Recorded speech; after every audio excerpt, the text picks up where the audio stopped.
On today's episode, we're going to talk about what we're grateful for. Aaron?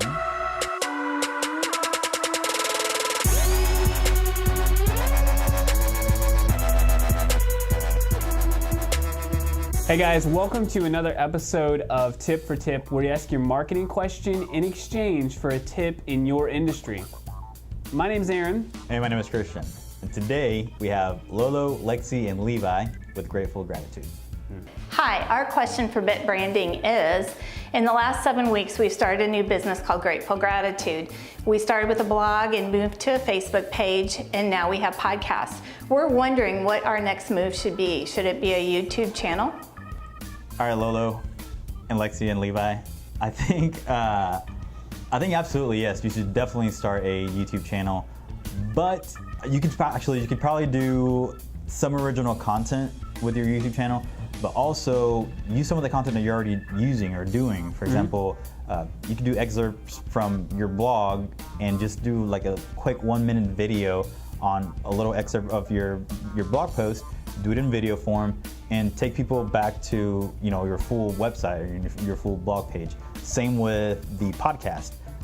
While you're recording podcast, you could have just a camera recording, and you could start something simple. Just have one camera, try to record the room. I don't know if you have multiple people with you when she records the podcast. I think sometimes there's multiple. Lexi's there. So you could have both of y'all in the frame, and just do excerpts of the actual podcast in video form and put that on YouTube. I think you can definitely do both. Remarket some of the things that you're doing right now in video form, and come up with some brand new content, or maybe a series on YouTube. And you can also use it on Facebook as well. Right, I was going to say, so when you're creating that video, I as well think the YouTube is a great route as well. So this is like new. I mean, I know that this, as recording, it's been a couple of months, so you're going to get busier. So think about what you're going to be able to sustain right now and into the future, because the last thing you want is to get a great YouTube audience and then you stop delivering something to them. So be thinking about that whenever you're creating the content. And then also, do what Christian's saying, cut the pieces of the video up. If you do like super long form content on YouTube and it's just talking at people instead of like explaining or stuff like that, it won't keep their attention. And YouTube plays a huge favor on people who finish a video and then also who watch sequential videos. So make sure that you're providing content that people are finishing, not just, hey, they listened to a minute of it and not the whole thing. So cutting up the content is absolutely the route to go. Right, and definitely if you want to do some speaking in the future, definitely need to have some YouTube videos out there with your face, talking to people, and doing some of those things. So I think absolutely, for sure, you need to start a YouTube channel. That would be the next best thing. But take into consideration what Aaron said about scaling it and being able to, when you actually start doing YouTube, make sure that you have some kind of system or process in place where you can actually deliver the content every week. Cool, yeah. All right, let's hear your tip for us. Our tip for your audience is that after you wake up in the morning, the first 10 minutes of your day will set the intention for the rest of your day. So if you start being negative and having negative thoughts the second you wake up, that's gonna dictate how your day is gonna go. So you might as well be positive when you wake up, because even if you have nothing to be positive about, you can at least just say thank you or thank God for just anything, and that'll set the rest of your day. We absolutely agree with that tip.